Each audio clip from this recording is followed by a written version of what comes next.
Nikola Tesla यस्ता वैज्ञानिक जसको आविष्कारले हाम्रो जीवन सहज बनाइदिए। निकोला टेस्लाको आविष्कारले यी शब्दलाई तपाईहरूले हेरिरहनु भएको उपकरणसम्म पुर्याउन मद्दत गरेको छ।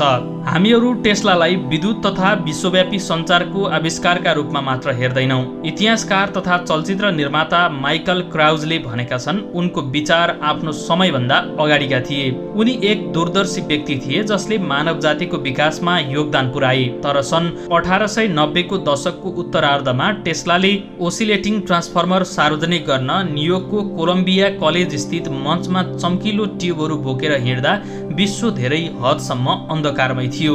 बिजुली भविष्यको कुरा थियो, तर धेरै मानिसहरू त्यो हेर्नका लागि प्रदर्शन गरेर राखिएको स्थानमा पुग्नु पर्थ्यो। इतिहासकार इवान रिस मरुजले आफ्नो किताब निकोला टेस्ला एन्ड इलेक्ट्रिकल फ्युचरमा लेखेका छन्, तर त्यो अवस्था छिट्टै परिवर्तन हुने क्रममा थियो। निकोला टेस्लाको जन्म सन् 1856 मा अस्ट्रियन ह्याब्सबर्ग साम्राज्यमा भएको थियो। सन् 1884 मा उनी प्रख्यात आविष्कारक तथा व्यवसायी टमस एडिसनसँग काम गर्नका लागि अमेरिका पुगेका थिए। उनी प्राचीन संसारबाट आएका थिए र आधुनिक समयका नायक मध्ये एक भए। अर्का आत्मवृत्तान्त लेखक इनेज व्हिटेकर हन्टका अनुसार अमेरिका पुग्दा उनीसँग निकै कम पैसा अनि उड्ने उपकरणका लागि आवश्यक पर्ने हिसाब किताब थियो। तर त्यो टेस्लालाई प्रसिद्ध बनाउने उड्ने उपकरण भने थिएन। वर्षौंदेखि उनी अल्टरनेटिङ करेन्ट मोटर्सलाई अझ सबल बनाउने काम गरिरहेका थिए। पुरै संसार विकसित हुँदै थियो र थप ऊर्जाको आवश्यकता थियो, जसकारण बत्ती बाल्नका लागि आवश्यक उपकरणहरूमा विद्युत उत्पादन गरी प्रसारण गर्नका लागि सबैभन्दा प्रभावकारी तरिकाको खोजी गर्ने दौड सुरु भएको थियो। विद्युतीय प्रसारणका दुई प्रतिपक्षी प्रणालीहरू थिए, मरुजले भने। विद्युत प्रसारणका लागि अल्टरनेटिङ करेन्ट एसी वा डाइरेक्ट करेन्ट डीसी कुन प्रणाली स्थापित गर्ने भन्ने विषयमा अमेरिकी उद्यमी तथा इन्जिनियर जोर्ज वेस्टिङहाउस र टेस्लाका हाकिम टमस एडिसन बीच प्रतिस्पर्धा थियो। टमस एडिसनको कम्पनीले डाइरेक्ट करेन्टमा लगानी गरिरहेको थियो, जुन छोटो दूरीमा निश्चित भोल्टेजमा एउटा दिशामा मात्रै प्रवाह हुन्छ। तर अल्टरनेटिङ करेन्ट धेरै दिशाहरूमा प्रवाह हुन्छ, लामो दूरीमा पुग्न सक्छ र यसमा भोल्टेज बढाउन वा घटाउन मिल्छ। लामो दूरीसम्म पुर्याउन सकिने हुँदा यो प्रणाली मार्फत धेरै ठाउँहरूमा विद्युत पुर्याउन सकिन्छ। यो घोडा र बग्गीलाई जेट विमानसँग तुलना गरे जस्तै हो। टेस्लाको आत्मवृत्तान्त लेखक मार्क साइफरले बीबीसीको एक कार्यक्रममा भने, न्युयोर्क पुग्दा टेस्लाको खल्तीमा पहिले नै जेट विमान थियो। युरोपमा काम गर्दा उनले एसी बारे प्रयोगहरू गरिरहेका थिए र सन् 1883 मा आफ्नो पहिलो इन्डक्सन मोटर तयार पारिसकेका थिए। तर एडिसनले डीसी करेन्ट प्रसारणमा जोड दिएपछि उनीहरू छुट्टिए र वेस्टिङहाउसले टेस्लाको एसी ट्रान्सफर्मर र मोटरको सर्वाधिकार पेटेन्ट किने। टेस्लाको डिजाइन मितव्ययी रूपमा लामो दूरीसम्म विद्युत प्रवाह गर्न सक्षम थियो। यो प्रणाली अहिले पनि प्रयोगमा छ।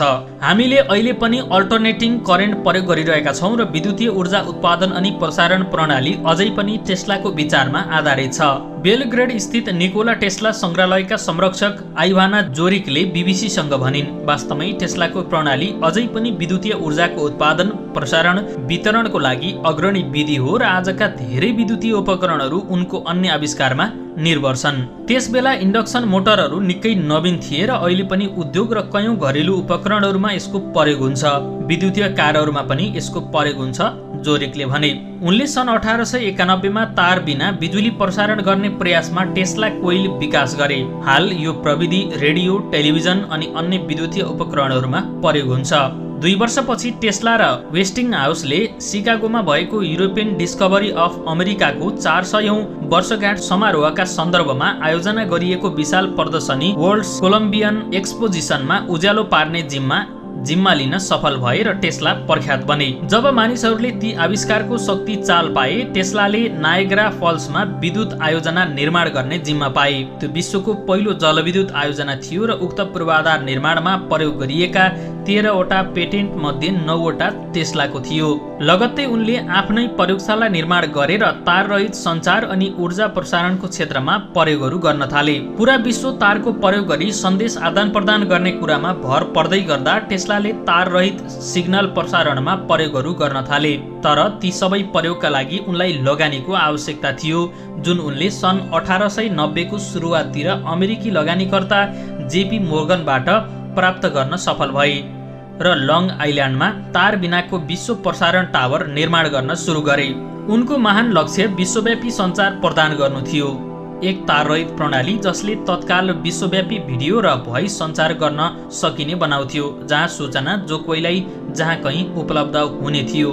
तर मोर्गनले आफ्नो लगानी फिर्ता लिए। दुर्भाग्यवश उनको सबैभन्दा ठूलो सपना मानिसहरूलाई बिजुली र सञ्चार प्रणाली उपलब्ध गराउने अन्तर्राष्ट्रिय प्रणालीले काम गरेन, किनभने उनी त्यो चरणसम्म पुगिसकेका थिएनन् वा प्रविधि उपलब्ध थिएन। टेस्लाले विभिन्न परियोजनाहरूमा काम गर्न जारी राखे, तर प्राय उनीसँग लगानीको अभाव हुन्थ्यो, जसकारण उनका धेरै योजना टिपोटमै सीमित हुन्थे, किनभने उनले विज्ञान र इन्जिनियरिङ धेरै मानिसहरूलाई संलग्न गर्दै अत्याधिक सहकार्य गर्नुपर्ने प्रक्रियाहरू हुन् भन्ने कुरा बुझ्न सकेनन्। सन् 1943 मा न्युयोर्क स्थित एक होटलको कोठामा टेस्लाको मृत्यु भयो, जहाँ उनले आफ्नो जीवनको अन्तिम दशकमा अधिकांश समय बिताएका थिए।